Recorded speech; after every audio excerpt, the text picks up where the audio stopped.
Our journey brings us to the windswept shores of South Georgia, a remote outpost in the southern Atlantic Ocean, renowned for its staggering natural beauty and a haunting legacy that lingers in every gust of wind and every crumbling structure.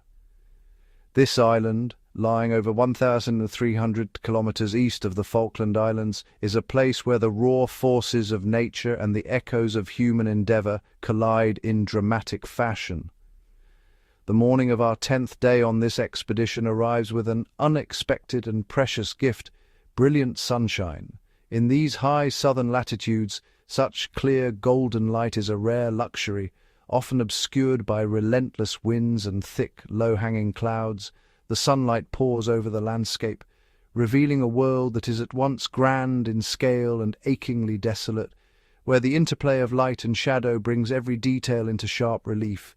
We find ourselves at Ocean Harbor, a secluded bay on the north coast of South Georgia. Here, the relentless advance of nature is evident everywhere. Moss and tussock grass creep over the rusted remains of an abandoned whaling station, while seabirds nest in the eaves of what were once bustling workshops and living quarters. The silence is broken only by the distant calls of wildlife and the gentle lapping of waves against the shore, a stark contrast to the industrial clamor that once filled this place. The bay itself is a breathtaking amphitheater of ice and stone. Towering glaciers, ancient and immense, descend from jagged, snow-capped peaks, their blue-white faces carving icebergs that drift silently in the turquoise waters below. Each iceberg is unique, sculpted by wind and current into fantastical shapes, their surfaces glinting in the sunlight like scattered jewels. The water, impossibly clear and cold, reflects the sky and the mountains, creating a scene of almost surreal beauty. The sheer scale of the wilderness here is humbling. South Georgia is a land of extremes, where the forces of geology and climate have shaped a landscape that is both forbidding and awe-inspiring. The mountains rise abruptly from the sea, their slopes carved by glaciers and battered by storms. The sense of isolation is profound. This is one of the most remote and least inhabited places on Earth, a powerful reminder of nature's enduring presence and the insignificance of human ambition in the face of such grandeur. As our sturdy Zodiac boats glide across the calm, icy waters of the bay, anticipation builds among our group. The first inhabitants of Ocean Harbor soon come into view, not people, for this place has been devoid of permanent human settlement for nearly a century, but a thriving colony of southern elephant seals. These remarkable marine mammals have made the beaches their home, undisturbed by the passage of time or the remnants of human industry. The elephant seals are truly colossal, with adult males, known as bulls, reaching up to 4 tons in weight and over 6 meters in length. Their massive, blubbery bodies are sprawled across the sand, basking in the rare warmth of the sun.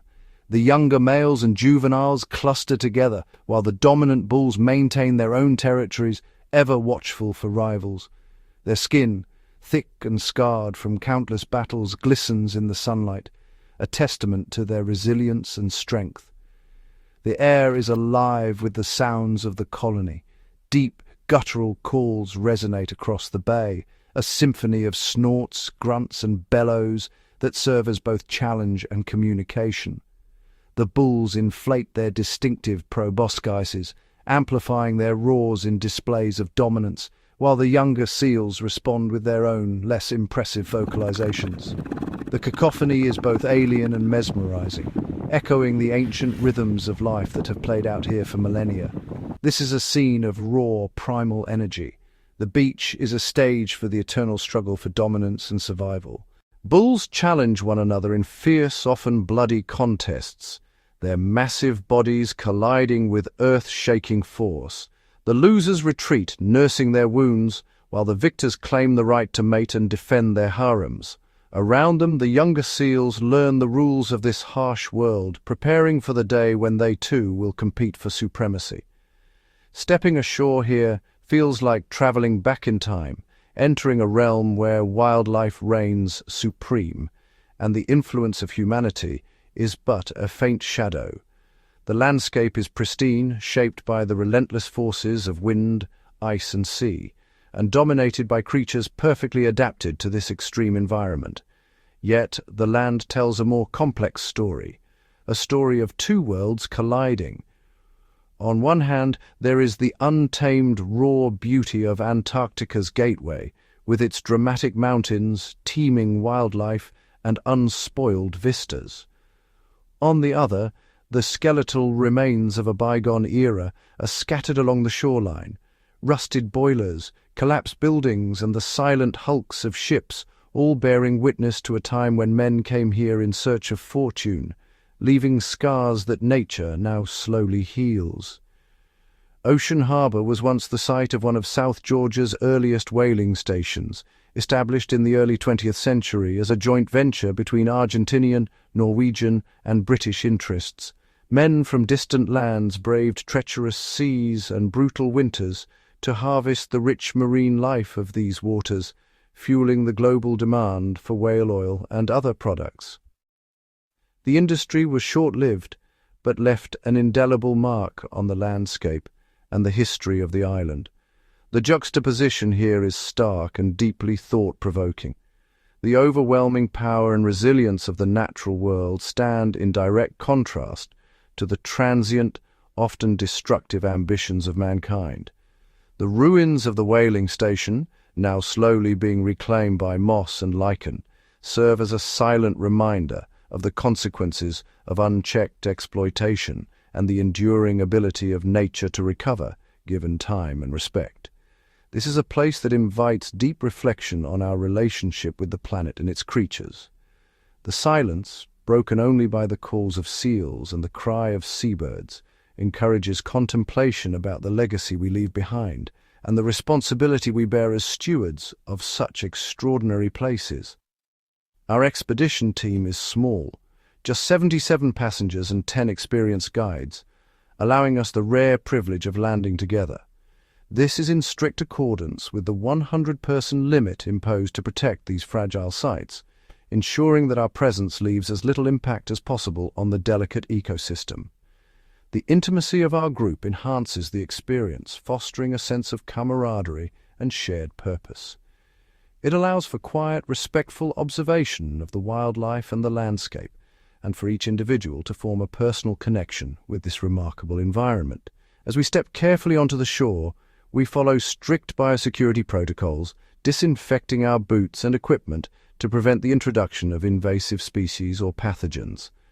These measures are essential to preserving the unique biodiversity of South Georgia and ensuring that future generations can experience its wonders as we do today. The air is astonishingly crisp and pure, carrying the bracing scent of the Southern Ocean mixed with the pungent aroma of the seal colony. Every breath is invigorating, a reminder of the vitality and fragility of this remote wilderness. This is more than a visit. It is a full sensory immersion into a world that few have the privilege to witness. The sights, sounds and smells of South Georgia create an experience of unparalleled natural grandeur, leaving an indelible impression on all who are fortunate enough to set foot on these storied shores. Walking through Ocean Harbour is like stepping into a haunting tableau of history, an open-air museum where every rusted bolt and weathered plank tells a story of ambition, hardship, and the relentless pursuit of industry at the edge of the world. The air is crisp, tinged with the scent of salt and rust, and the silence is broken only by the distant calls of seabirds and the low guttural roars of elephant seals echoing across the tundra. The remnants of the whaling station, which began operations in the early 1900s and continued for decades before its eventual closure, are scattered across the wind-swept landscape as if time itself has paused. Massive iron structures, battered by relentless Antarctic storms, stand as silent witnesses to a bygone era when men braved unimaginable conditions in pursuit of whale oil, a commodity once as valuable as gold. Colossal boilers, their rivets corroded and seams split by decades of exposure, lie half-buried in the grass. Piles of brittle coal, once the lifeblood of the station's relentless engines, are now scattered and overgrown, a stark reminder of the energy and resources consumed in the relentless processing of whales. The machinery, once deafening in its operation, is now eerily still, its gears and levers frozen in place. At its zenith, this isolated outpost was home to a community of around 300 men, whalers, engineers, carpenters, and laborers, each playing a vital role in the station's daily grind. Their lives revolved around the grim business of processing whales, with barracks, mess halls, and workshops forming a self-contained world carved out of the Antarctic wilderness. The camaraderie and hardship forged bonds among these men, who endured months of darkness, biting cold, and the ever-present danger of industrial accidents. Today, the clang of metal and the shouts of workers have faded into memory. In their place, the landscape is filled with the cries of skuas and petrels, and the deep resonant bellows of elephant seals. The station, once alive with human activity, is now a domain reclaimed by wildlife, its silence a stark contrast to the cacophony of its industrial past. This station was among the first in the region to cease operations, marking a pivotal moment in the history of Antarctic exploitation. The closure was driven by a combination of economic decline. Whale populations had been decimated, making the industry unsustainable, and mounting international pressure to end the slaughter. The decision to shut down was not made lightly, as it meant the end of livelihoods for many men who had known no other life. Yet, the legacy of the whaling era is indelible. The ground is still stained with the oil of countless whales, a dark testament to the scale of the industry. The skeletal frames of buildings, their timbers warped and metalwork twisted, stand as monuments to a rapacious enterprise that forever altered the Antarctic ecosystem.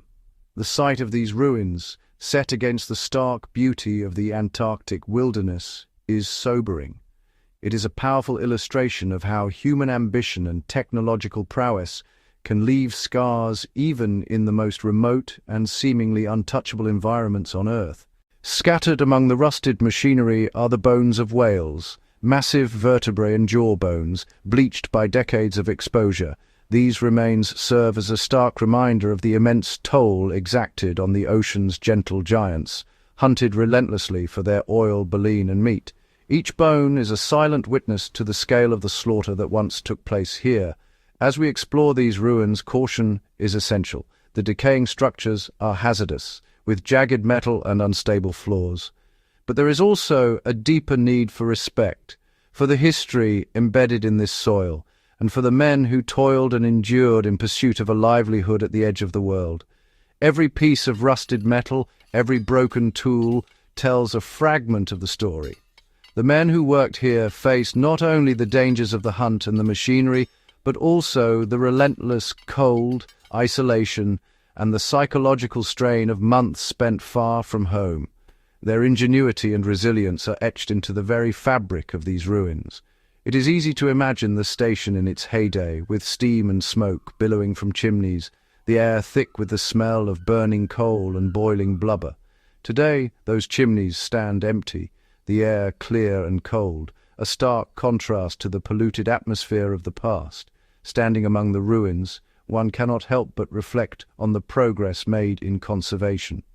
The journey from exploitation to protection has been long and fraught with difficulty, but the recovery of wildlife and the return of natural silence are testaments to the resilience of nature and the capacity for change.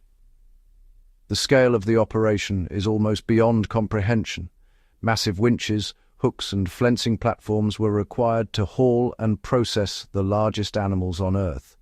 The sheer size and complexity of the equipment speak to the industrial might and determination of the men who built and operated this station. Twisted railway lines, once used to transport blubber, bone and machinery, now vanish into the wild vegetation. Overgrown with hardy tussock grass, these tracks are a poignant symbol of industry overtaken by time and nature. Slowly but inexorably, nature is healing the wounds left by industry. Hardy plants colonize the disturbed ground, and wildlife, seals, birds and other creatures, move in to reclaim the spaces once dominated by men and machines. The The decay of the station is a slow, ongoing process. Rusted buildings collapse under the weight of snow and wind, while new growth pushes through cracks in the concrete. It is a testament to the enduring power of the natural world to reclaim its territory, no matter how deep the scars. In the end, these ruins offer a powerful lesson in impermanence. The ambitions of men, no matter how grand, are ultimately fleeting when set against the vast, unyielding forces of nature. The story of Ocean Harbour is etched into the very land, a reminder of both the cost of exploitation and the hope of renewal. Dominating the view within Ocean Harbour is a feature of singular and dramatic beauty, an iron giant frozen in time, the shipwreck of the SS Bayard. This vessel, now a haunting silhouette against the stark Antarctic landscape, immediately draws the eye, its presence both commanding and melancholic. The SS Bayard, a majestic iron-hulled bark weighing 13,000 tons, was constructed in Liverpool in 1874, at the height of the British Empire's industrial might.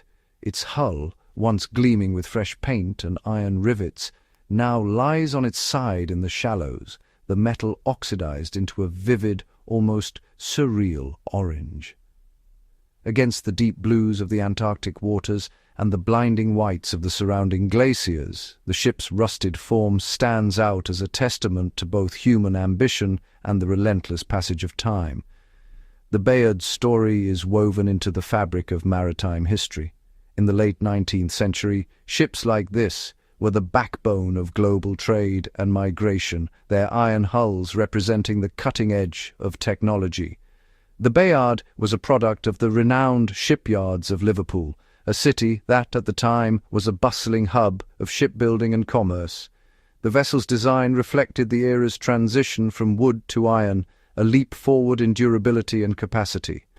Around 1885, the Bayard was repurposed for a very different mission. It became a transport vessel for Indian indentured labourers, carrying hundreds across the vast and treacherous expanse of the Indian and Pacific Oceans to Fiji. This chapter in the ship's life connects it to the complex and often painful history of global migration and colonial enterprise. The journey was arduous, with passengers enduring cramped quarters, unpredictable weather, and the ever-present threat of disease. The Bayard, like many ships of its era, was a silent witness to the hopes, fears, and resilience of those who travelled aboard her. In the early 20th century, the Bayard's role shifted once again. Acquired by a Norwegian company, she was brought to the remote and inhospitable waters of South Georgia to serve the burgeoning whaling industry. Here, the ship functioned as a transport and storage vessel, supporting the extraction of whale oil, a commodity that fueled lamps, machinery, and industry across the world. The Bayard's decks, once alive with the bustle of crew and cargo, now bore witness to the harsh realities of polar labor and the relentless pursuit of profit in one of the world's most unforgiving environments. The Bayard's fate was sealed in June of 1910. That month, a ferocious polar storm descended upon South Georgia, unleashing hurricane-force winds that reached up to 150 kilometers per hour. The weather in these latitudes is notoriously unpredictable and violent, with storms capable of transforming the sea into a churning cauldron of foam and ice. For ships anchored in these waters, even the most robust equipment could be tested to its limits. The Bayard's anchor chain, forged from heavy iron links, was designed to withstand immense pressure. But on that fateful night, the combined force of wind and waves proved too much. The chain snapped, a catastrophic failure that left the ship at the mercy of the elements. The sound of breaking metal would have echoed across the bay, a harbinger of disaster. With its anchor lost, the Bayard was cast adrift, helpless before the storm's fury. The vessel was driven across the bay, battered by waves and wind, until it finally ran aground and capsized in the shallows. There it came to rest, its journey at an end. The ship's final moments were a testament to the raw, unyielding power of the polar environment, a force that has claimed countless vessels throughout history. For over 115 years, the SS Bayard has remained a permanent fixture in Ocean Harbour. Its iron hull, once a proud symbol of British engineering, has been relentlessly battered by wind, waves, and the corrosive salt air. The process of decay is slow but inexorable, as rust eats away at the metal, transforming the ship from a marvel of human ingenuity into a relic of the past. Over time, the Bayard has become part of the landscape itself.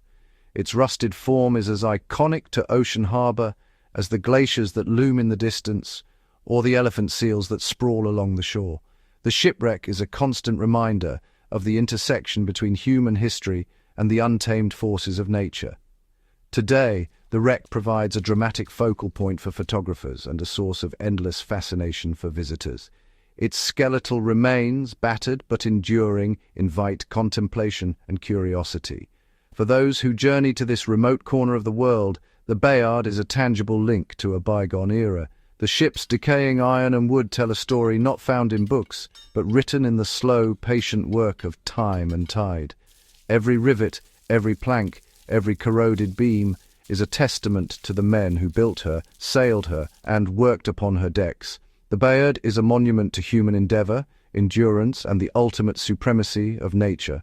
The presence of the Bayard adds a profound sense of atmosphere to Ocean Harbour. The shipwreck, framed by dramatic skies and icy peaks, serves as a silent witness to the passage of time and the changing fortunes of those who venture into these remote waters. The Bayard is both a tomb and a landmark. It stands as a symbol of failure, of plans gone awry and ambitions dashed by the elements, but also of endurance, having withstood more than a century of relentless exposure in one of the harshest environments on Earth. As we circle the wreck in our zodiacs, we are afforded a close view of the intricate details of its construction. The iron plates, now warped and corroded, reveal the craftsmanship and engineering of a bygone age. The exposed inner structure, once hidden beneath decks and cargo, is now laid bare by the relentless work of wind and water. The skeletal remains of the Bayard's masts and rigging reach skyward like gnarled fingers, stark against the Antarctic sky. These remnants, stripped of sails and rope, evoke the ship's former grandeur and the inexorable decline that followed. The story of the SS Bayard is a perfect allegory for South Georgia itself, a place of grand ambitions and spectacular failures, where the relentless power of nature always has the final say. Here, human artifacts are transformed into dramatic features of the wild landscape, their stories preserved not in words, but in rust, ruin, and the ceaseless roar of the Southern Ocean.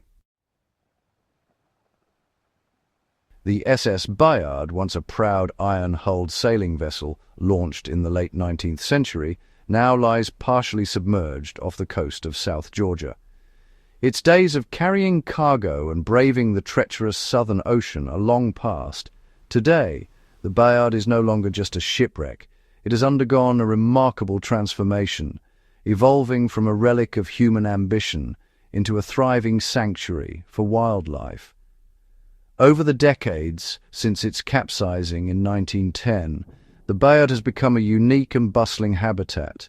Its decks and superstructure, once echoing with the footsteps of sailors, now serve as a multi-story apartment complex for the local wildlife. Seabirds, penguins, and other creatures have claimed every available ledge, nook, and cranny, turning the rusted hulk into a vertical village teeming with life. The corroded hull, battered by decades of salt spray and Antarctic storms, is now a sanctuary. The once imposing iron plates, now streaked with orange and brown, provide shelter from the relentless winds and biting cold.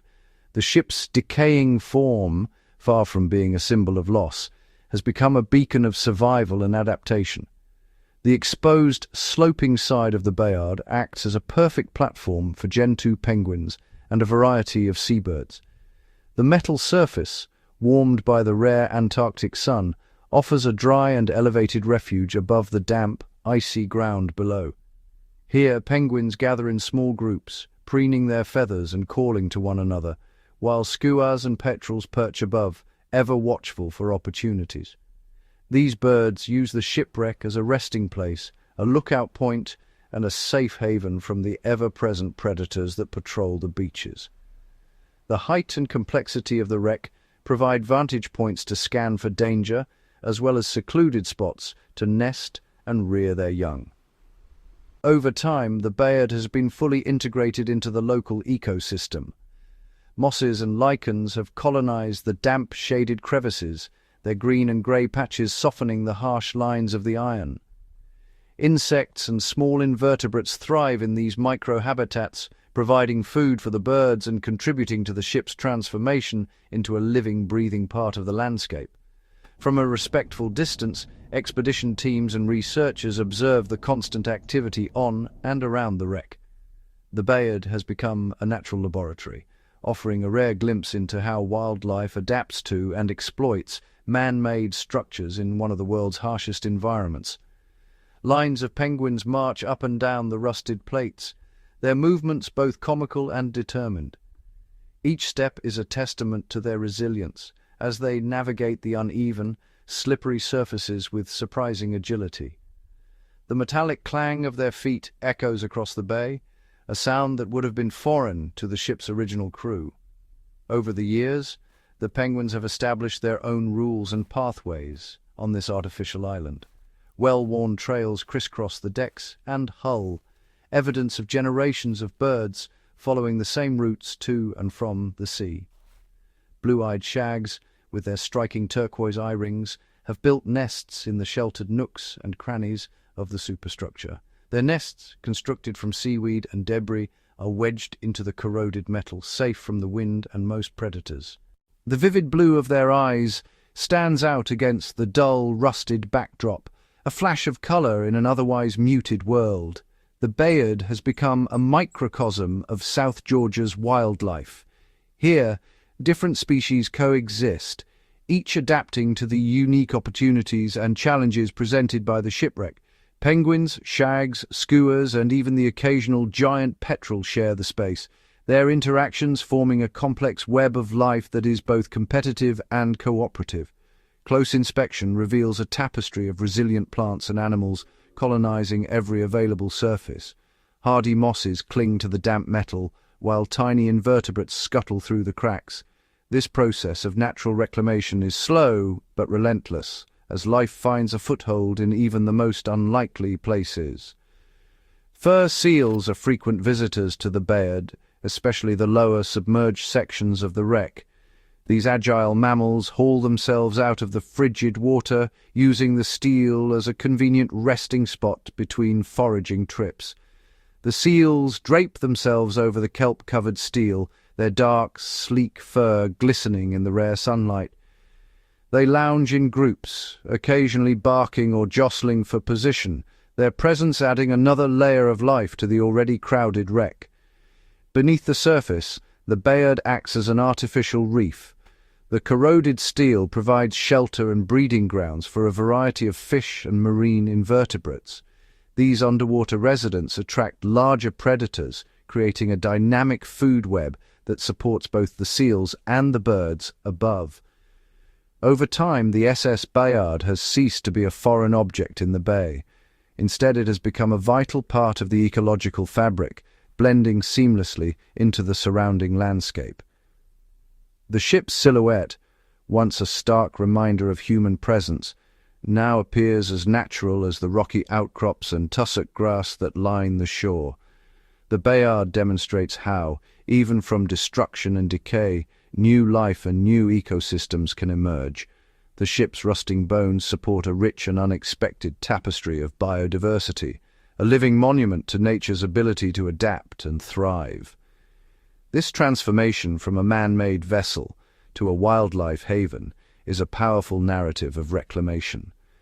The Bayard story is not one of loss, but of renewal, of nature's capacity to overtake, transform, and ultimately improve upon what was left behind. Where men once worked, toiled, and braved the elements, and where storms once raged, there is now a curious peace. The air is filled with the calls of birds and the gentle lapping of waves against the hull, a tranquil soundtrack to the ongoing story of life aboard the sunken giant. The Bayard story did not end when it capsized in 1910. Instead, it began a new, longer, and perhaps more meaningful chapter as a cornerstone of the local ecosystem.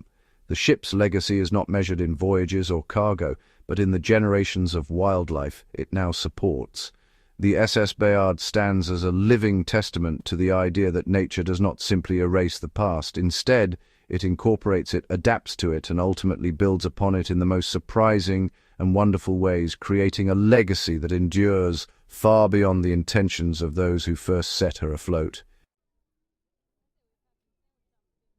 The beaches of Ocean Harbor, nestled along the remote and windswept coast of South Georgia, are the domain of true giants, creatures whose size and presence are unmatched in the animal kingdom.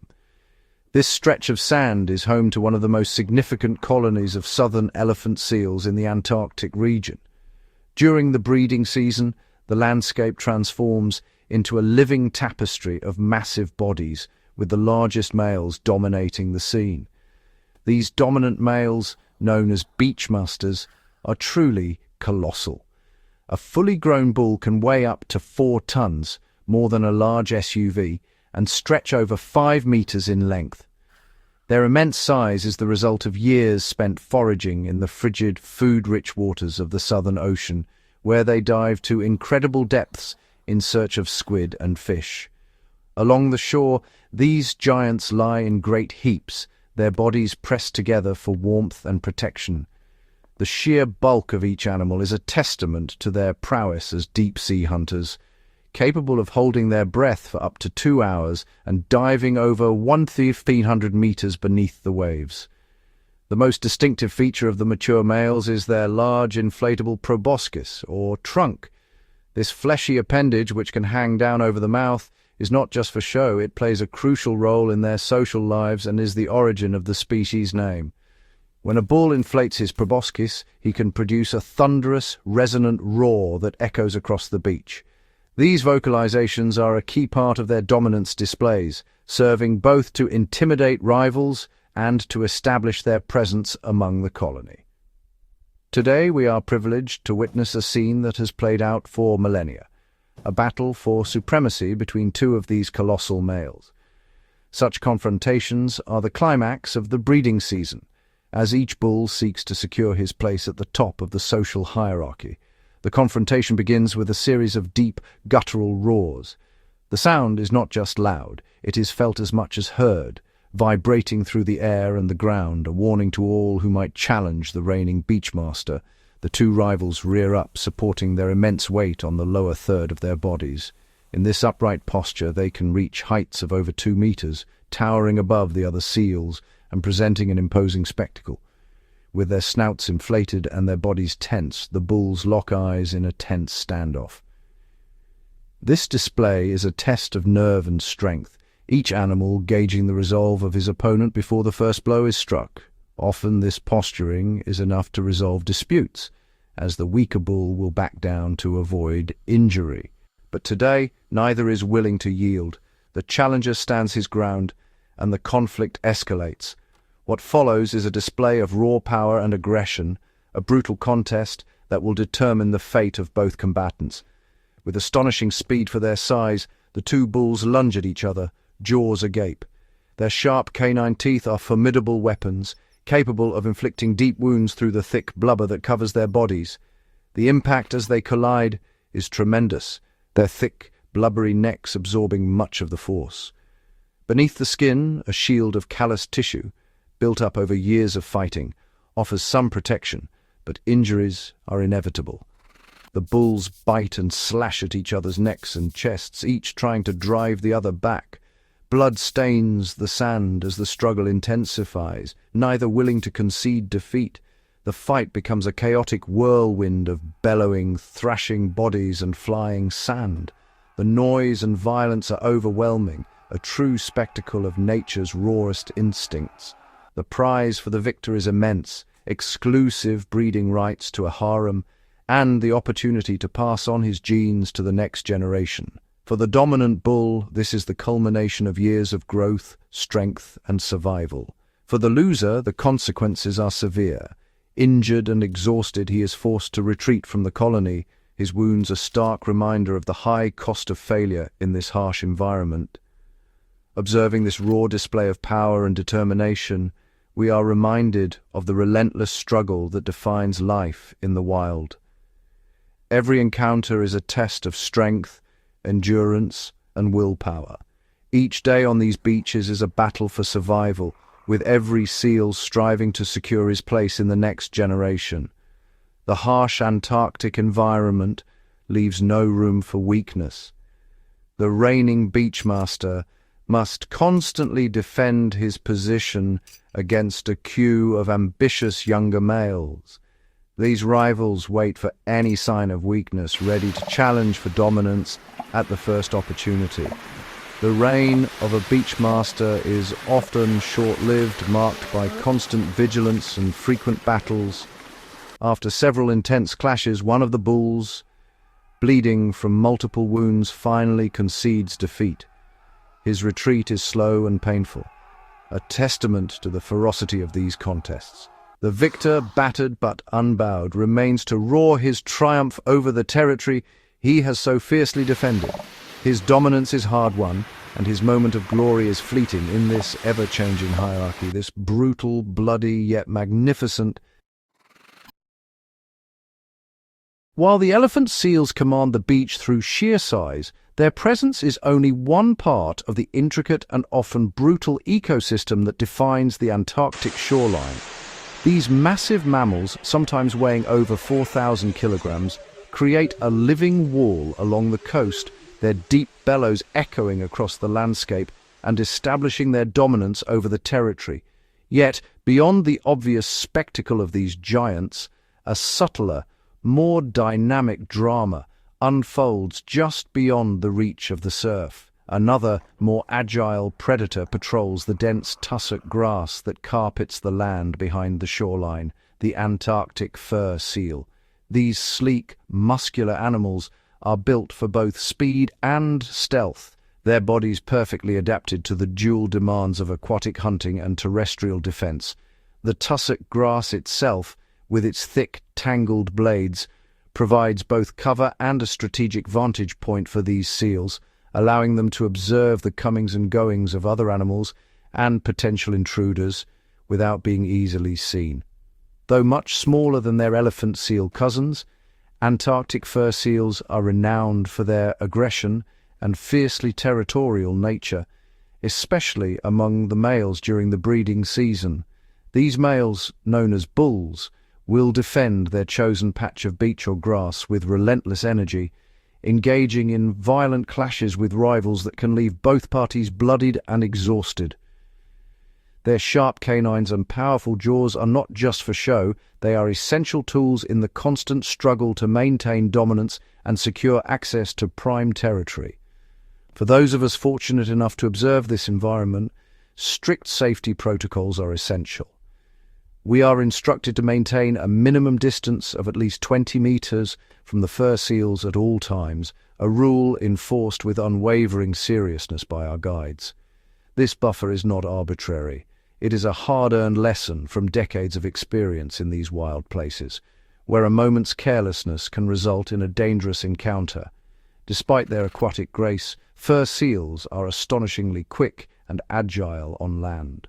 Their muscular foreflippers allow them to propel themselves forward in short, explosive bursts, and their sharp teeth are always at the ready.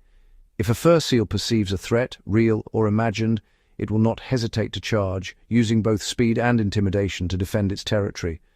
Our guides remain constantly vigilant, scanning the grass and shoreline for any sign of movement. Their experience is invaluable, as they can read the subtle cues in a fur seal's posture or vocalizations that signal agitation or aggression. This vigilance is not just for our safety, but also to minimize our impact on the animal's natural behavior. In the water, fur seals transform into formidable hunters. Their streamlined bodies and powerful flippers allow them to pursue prey with remarkable speed and agility. They are opportunistic feeders, capable of diving to significant depths and covering large distances in search of food. Unlike the deep-diving elephant seals, which can descend over 1,000 meters in pursuit of squid and fish, fur seals tend to hunt closer to the surface, relying on bursts of speed and sharp reflexes to catch their prey. Fur seals are also known to prey on penguins, particularly during the summer months when penguin colonies are at their most vulnerable. These predatory encounters are swift and often brutal, a stark reminder of the harsh realities of life in the Antarctic. The presence of these predators creates a palpable tension in the air, especially among the penguin colonies that share the shoreline with the seals. The king penguins we encounter in Ocean Harbour are noticeably wary, their behaviour shaped by generations of living alongside these unpredictable neighbours. The penguins keep a respectful distance from the fur seal colonies, rarely venturing close unless absolutely necessary. Their caution is evident in every movement, from the way they cluster together in tight groups to the constant scanning of their surroundings for signs of danger. Moving in small, cautious groups, the penguins are always alert, their eyes fixed on the tussock grass where fur seals may be lying in wait. This behaviour is not just instinct, it is a learned response, passed down through generations as a vital survival strategy. The result is a constant game of cat and mouse, a daily drama of predator and prey that plays out against the epic backdrop of South Georgia's wild coastline. Each encounter is a test of nerves and reflexes, with the stakes nothing less than life and death. The king penguins themselves are a picture of elegance and curiosity, their striking appearance making them one of the most recognizable species in the Antarctic. With their vibrant orange markings on their heads and chests, king penguins stand out brilliantly against the muted tones of the Antarctic landscape. These colors serve not only as a form of species recognition, but may also play a role in mate selection and social interactions within the colony. The contrast between the penguins' vivid plumage and the greens and greys of the shoreline is striking, creating a scene of unexpected beauty amid the harshness of the environment. King penguins move with a stately, upright waddle, their posture and gait giving them an air of quiet dignity. They appear largely unbothered by human observers, provided their space is respected and no sudden movements are made. However, this calm demeanour can change in an instant when fur seals are nearby. The penguins' bodies tense, their heads swivel rapidly, and they prepare to flee at the first sign of aggression. This heightened alertness is a testament to their adaptability and awareness. The penguins are always ready to retreat to the safety of the water or the centre of their group, where the risk of predation is reduced. Such vigilance is not optional in this environment. It is a necessary survival skill honed by countless generations in a land where danger is ever present.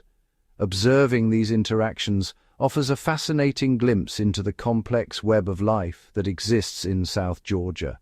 Every behavior, every movement is shaped by the constant interplay of competition, predation, and survival.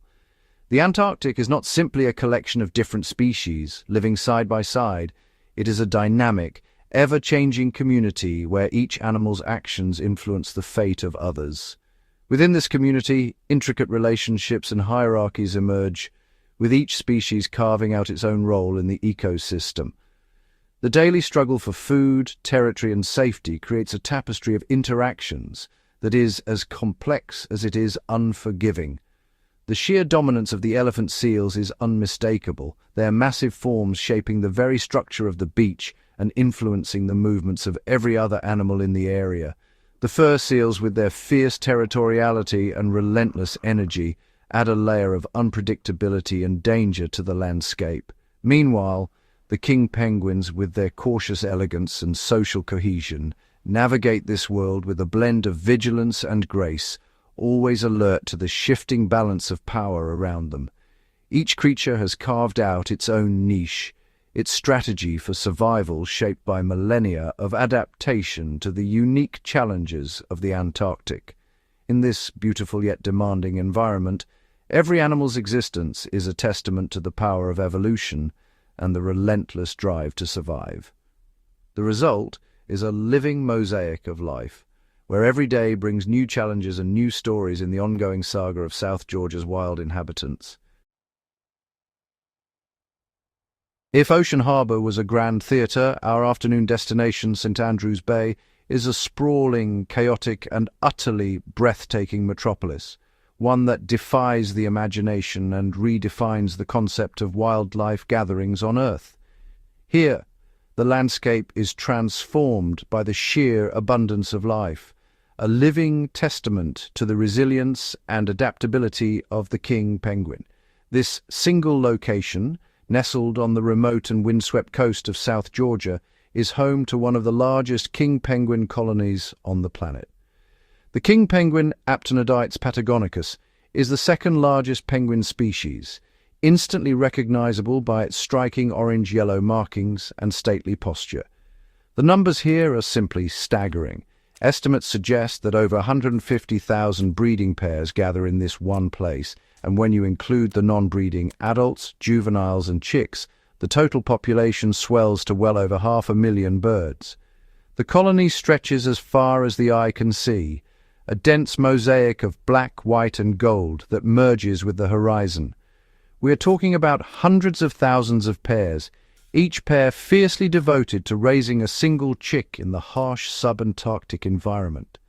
The sheer density of penguins is almost impossible for the mind to fully grasp. Every available patch of ground is occupied, every inch of space filled with life. The colony is so vast that it stretches for kilometers along the coast and deep into the valley, forming a living, breathing river of penguins that is clearly visible from satellites in space. The sight is so remarkable that it has become a landmark for passing ships and a subject of fascination for scientists and explorers alike. As our ship approaches, the true scale of the colony begins to reveal itself. What at first appears to be a dark smudge on the landscape slowly resolves into a teeming mass of individual birds, each one part of a vast interconnected community. From a distance, the colony looks like a discoloration on the coastal plain, but as we draw nearer, the details emerge. Thousands upon thousands of penguins, each moving with purpose, forming intricate patterns and pathways across the land. Even before setting foot on shore, the sensory experience begins. The sound and smell of the colony carry far out over the water, a low, constant roar of trumpeting calls, whistles and chirps mixed with the pungent, unmistakable aroma of guano and fish. It is a sensory wave that envelops you, a preview of the overwhelming immersion to come. The air is thick with the continuous chatter of the birds. Each penguin has a unique call, used to identify mates and chicks among the throng. The cacophony is both chaotic and strangely harmonious, a living soundtrack to the drama of survival and family life. Walking among the penguins is an overwhelming, immersive experience that engages all the senses at once. The ground vibrates with the movement of thousands of feet, and the air is alive with the energy of the colony. The setting for this incredible spectacle is as grand as the colony itself. St Andrews Bay is framed by dramatic glacier-clad mountains that rise abruptly from the plain, their icy peaks gleaming in the sub-Antarctic sun. The bay itself is a wide, sweeping arc of sand and gravel, stretching 4 kilometers in length and 2.5 kilometers deep. The coastline is punctuated by rocky outcrops and backed by towering glaciers, creating a landscape of raw, elemental beauty. A glacial meltwater river, fed by the constant flow of ice from the mountains, cuts through the plain. It winds its way through the heart of the penguin city, providing fresh water and shaping the landscape before emptying into the cold, restless ocean. The visual composition is simply stunning. The endless sea of penguins, the braided river glinting in the sunlight, the crashing waves of the South Atlantic, and our expedition ship anchored serenely in the bay.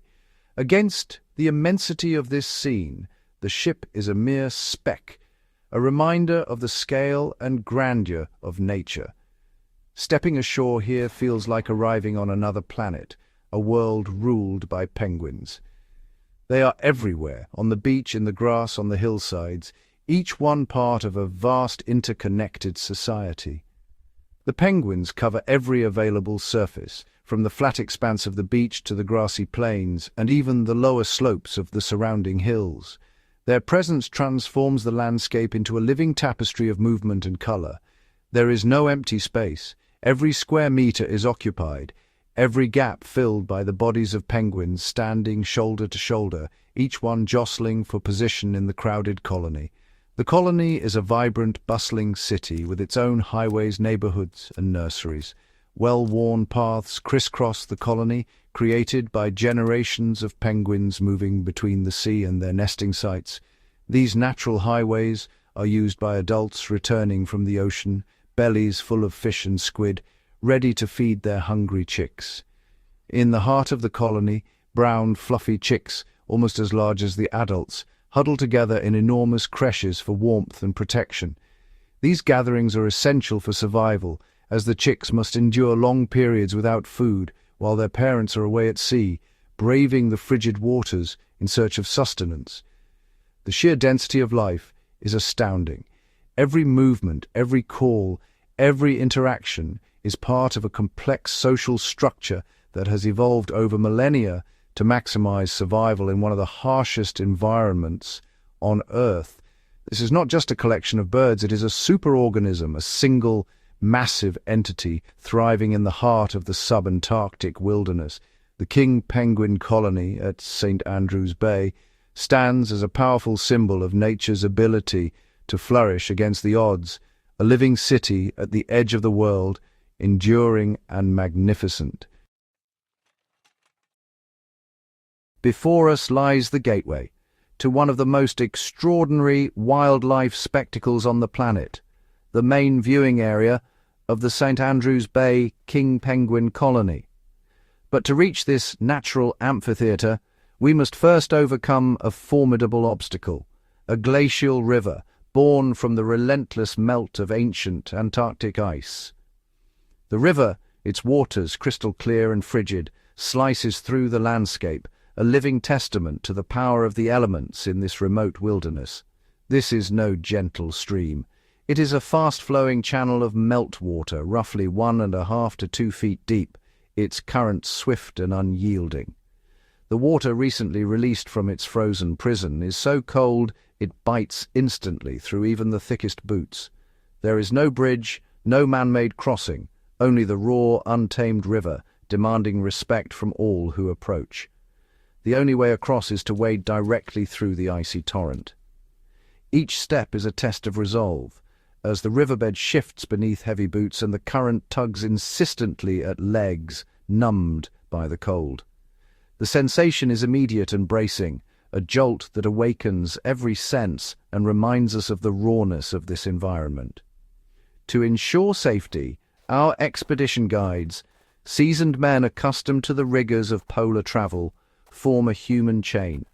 Linking arms, they create a living bridge, their combined strength providing stability and reassurance as each member of the team ventures into the rushing water. Penguins, ever curious, watch from the banks, their black and white forms a constant presence in this frozen world. The shock of the cold is intense, a sensation that sears through layers of clothing and lingers long after reaching the far bank. Yet this discomfort is more than a hardship. It is a rite of passage, a shared experience that bonds the group and heightens the anticipation of what lies ahead. The exhilaration is visible on every face, a mix of awe, discomfort, and excitement.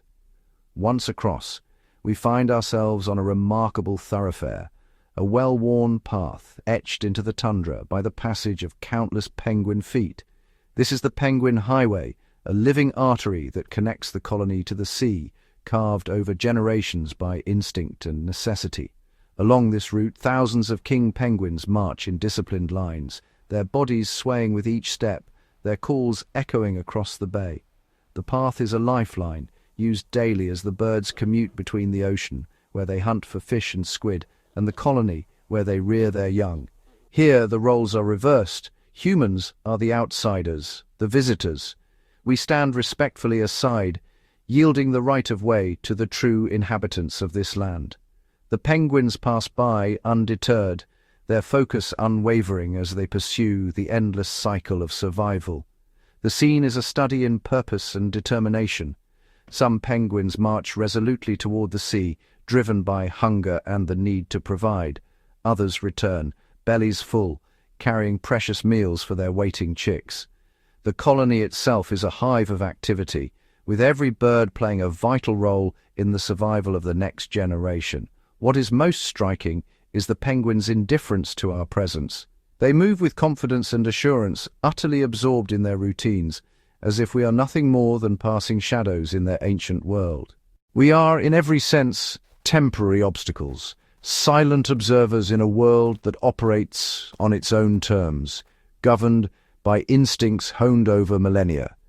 Standing in the midst of this living metropolis, surrounded on all sides by the ceaseless movement of penguins, is a humbling experience.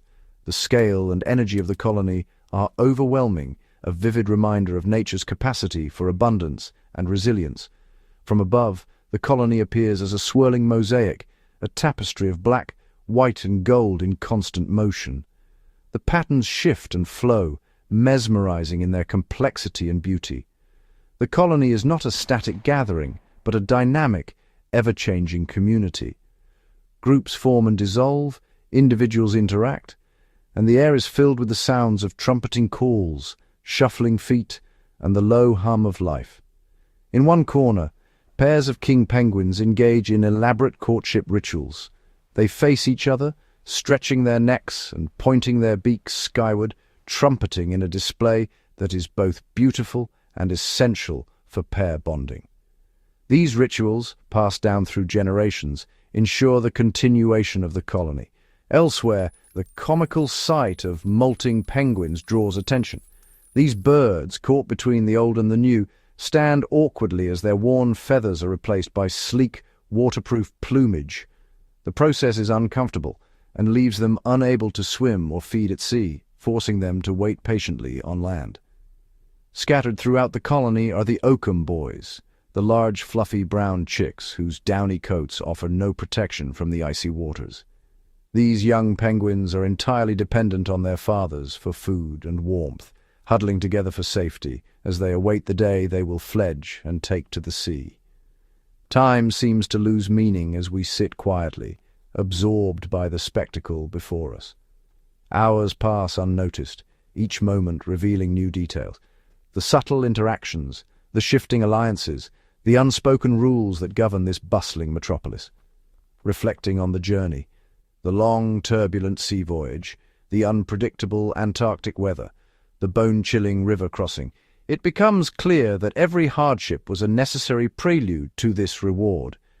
The challenges fade into insignificance in the face of such natural wonder. To be a silent guest in the midst of one of Earth's greatest wildlife congregations is a privilege that few will ever know. The sense of awe is profound, a reminder of our place in the natural order. The scale is staggering. The sound of thousands of penguins calling, the constant movement, the pungent scent of life in abundance. Every sense is engaged, every memory indelibly marked by the experience. Here, in this remote corner of the world, far from the reach of civilization, we witness the planet's astonishing capacity to support life. The abundance of penguins, the richness of the ecosystem, and the sheer vitality of St. Andrews Bay serve as a powerful reminder of the wonders that endure untouched and untamed at the edge of the world. In the remote reaches of the Southern Ocean, where the wild beauty of South Georgia reigns supreme, our expedition finds itself at the mercy of a force as old as the continent itself, Antarctic weather. Here the climate is not just a backdrop, but a living, breathing entity that dictates every movement, every plan, and every hope of those who venture into its domain. Our time in this sub-Antarctic paradise, surrounded by towering mountains and teeming wildlife, is abruptly curtailed by the arrival of a formidable storm system, a stark reminder that in these latitudes nature always has the final say. The latest meteorological reports, delivered with the precision and urgency that only polar expeditions demand reveal a dramatic scenario unfolding above the South Atlantic. Two immense storm systems, each carrying the energy of thousands of thunderstorms, are converging directly on our position. The satellite imagery is a swirling mass of cloud and wind, a visual testament to the raw power that shapes this part of the world. On the bridge, the captain, an experienced mariner with countless polar crossings behind him, faces a difficult decision. The safety of the ship and all aboard must come first. After careful consultation with the crew and a thorough review of the forecast, he announces that we will depart South Georgia a full day ahead of schedule. The decision is met with a mix of disappointment and understanding. The Antarctic is a place where flexibility is not just a virtue, but a necessity for survival. Outside, the signs of the approaching tempest are unmistakable. The sea, which only hours before was a shimmering expanse of blue, now churns with restless energy. Towering waves crash against the jagged coastline, sending plumes of spray high into the air. The wind howls across the deck, carrying with it the unmistakable scent of salt and ice. A palpable sense of urgency settles over the ship. The crew moves with practiced efficiency, securing equipment and preparing the vessel for the rough passage ahead. Passengers gather in the common areas, their faces reflecting a mixture of anticipation and concern, each man acutely aware of the challenges that lie ahead. Our route now takes us southward, a daunting 1,500 kilometers toward the Antarctic Peninsula. The window for safe passage is narrow, hemmed in by the advancing storm fronts. The ship must thread its way through a corridor of turbulent seas and shifting ice, a journey that will test both vessel and crew. This is no ordinary sea crossing. We are retracing the legendary route of Sir Ernest Shackleton, whose name is synonymous with endurance and survival in the annals of polar exploration.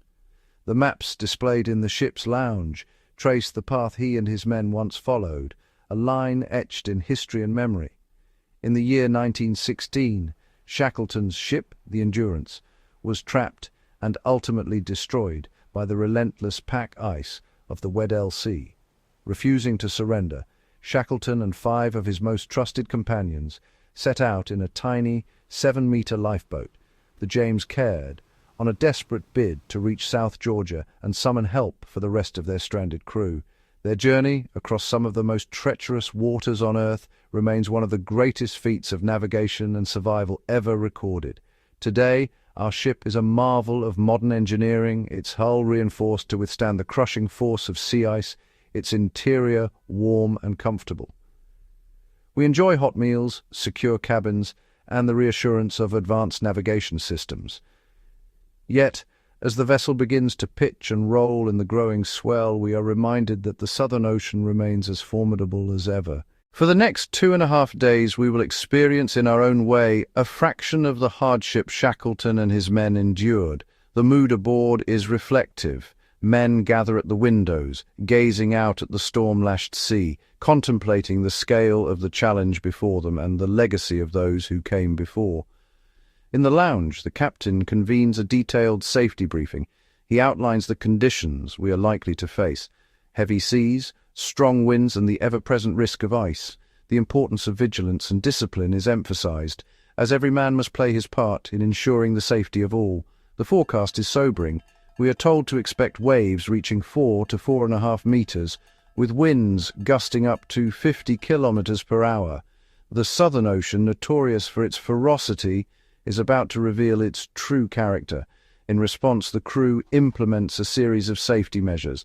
Barriers are erected, warning signs posted, and protocols reviewed. Every detail is attended to, from the securing of loose objects to the inspection of emergency equipment. Instructions are clear and unequivocal. Remain indoors, avoid the outer decks, and move about the ship only when necessary, always maintaining a firm grip on the handrails. The corridors, usually bustling with activity, now echo with the measured footsteps of men moving with caution and respect for the sea.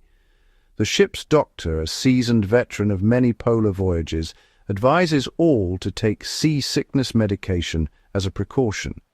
Even the most experienced sailors are not immune to the unpredictable motion of the Southern Ocean. As the vessel begins to rock and sway, the reality of our situation becomes clear. The ship, which has served as a stable platform for exploration and discovery, is now transformed into a cradle, rocked by the relentless power of wind and wave. Every creak and groan of the hull is a reminder of the forces at play outside. The adventure, which until now has been defined by wonder and awe, takes on a new dimension. It becomes a test of endurance, determination, and respect for the untamed elements that define this part of the world. As we leave South Georgia behind, the island's rugged silhouette fades into the mist, offering a final dramatic glimpse of its wild coastline. It is a farewell both beautiful and bittersweet, a reminder of the fleeting nature of our time in this extraordinary place. Soon the horizon is dominated by the appearance of colossal tabular icebergs. These floating giants, some rising 25 to 30 meters above the surface, dwarf our ship and inspire a sense of awe and humility in all who behold them. It is staggering to consider that nearly 90% of each iceberg's mass lies hidden beneath the waves. Some of these frozen monoliths may extend 200 meters from top to bottom, their true scale concealed in the icy depths. Among these giants are fragments of the A23A iceberg, a behemoth that has drifted for years near South Georgia, its journey shaped by the currents and winds of the Southern Ocean. These icebergs are more than just obstacles. They are floating mountains of ancient ice, sculpted by time and the elements. Their presence is both majestic and menacing, a testament to the power and mystery of the polar environment. As our ship presses onward, leaving South Georgia and its icy sentinels behind, we are granted a final, awe-inspiring vision of a land defined by epic scale and untamed power. It is a fitting farewell, a last gift from the wilderness before we plunge into the heart of the Antarctic storm, each man aboard carrying with him a deeper respect for the elements and the explorers who braved them before. Beneath the brooding sky and amidst the heaving swells, the Antarctic ecosystem unfolds in a tapestry both intricate and unforgiving. Here life persists against odds that would cripple all but the hardiest of creatures. This is not a realm of isolated species, but a living web, a network of interactions where each animal plays a vital role, and survival is a matter of adaptation, timing, and sometimes sheer luck. As the ship carves its path through the icy waters, vast flocks of Antarctic petrels and prions wheel overhead, their wings slicing through the gale.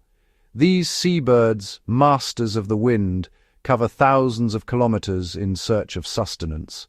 With each plunge and swoop, they scan the churning surface for signs of krill, tiny shrimp-like crustaceans that underpin the entire Antarctic food chain. When the krill bloom, the ocean comes alive. Seals, whales, and penguins converge in a feeding frenzy, each species exploiting its unique strengths in this seasonal bonanza. Leopard seals, the apex predators of these waters, patrol the edges of floating ice, their sleek forms camouflaged against the mottled flows.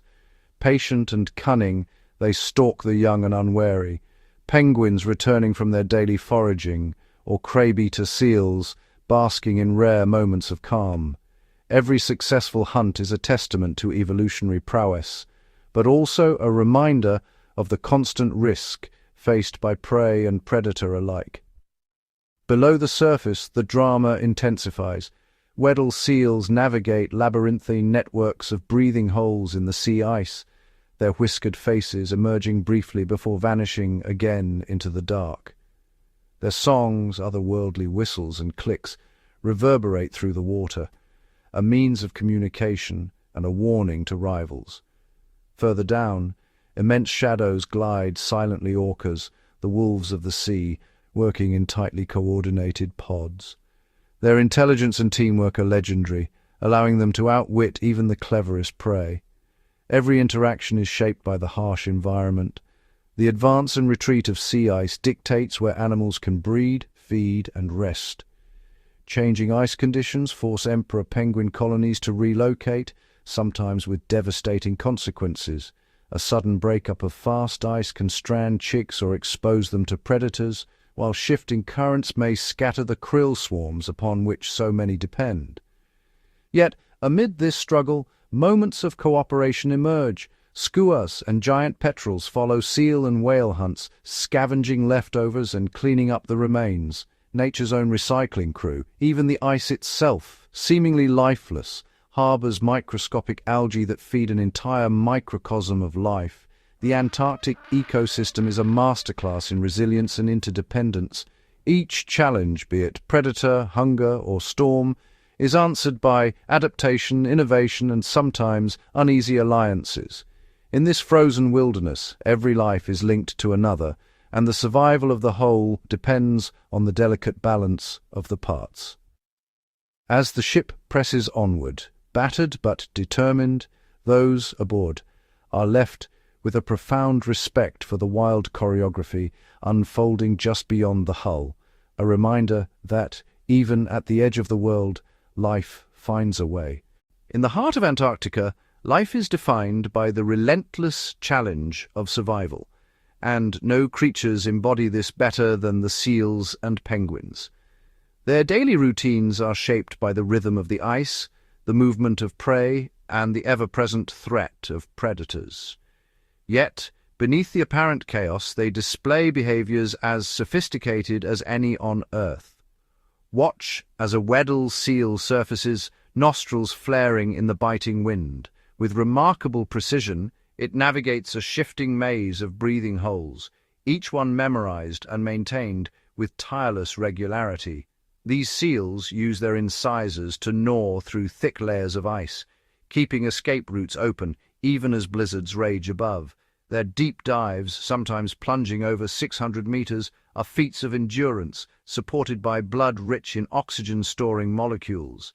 As they slip beneath the ice, their world transforms into a tapestry of sound.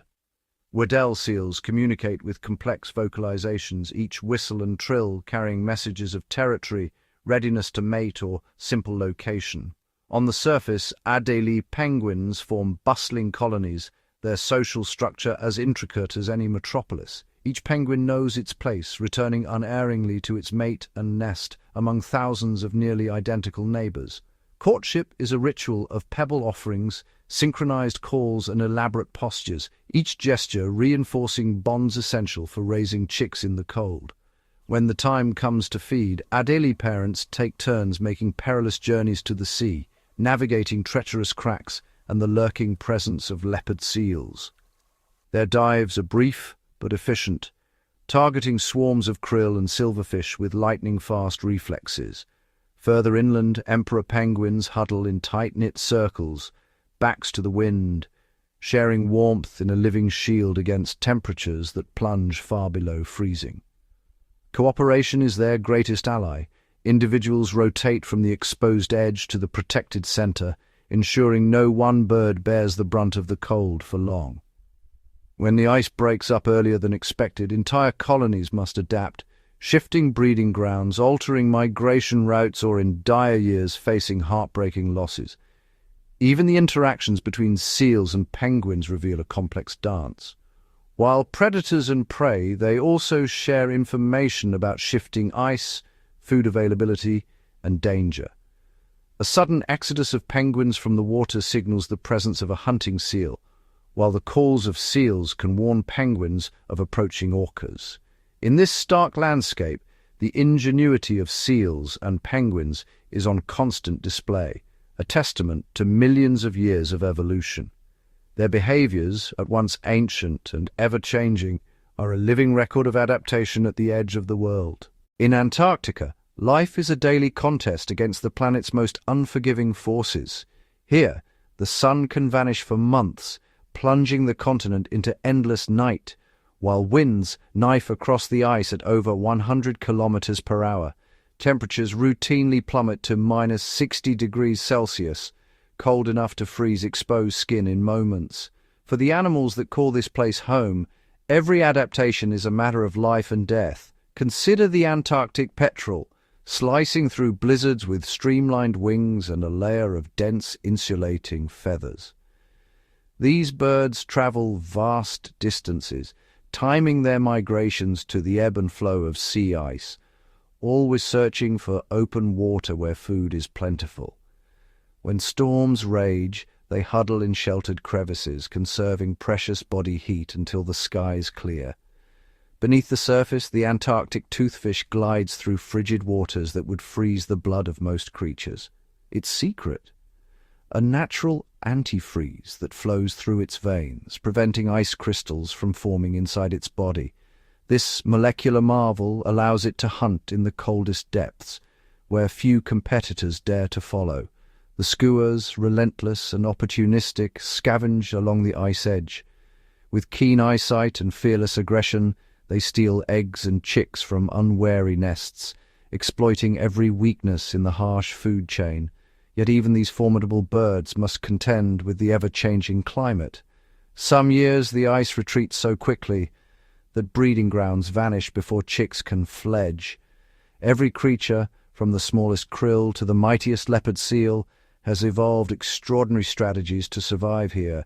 Krill form immense shifting swarms, sheltering beneath sea ice to escape predators and feed on algae.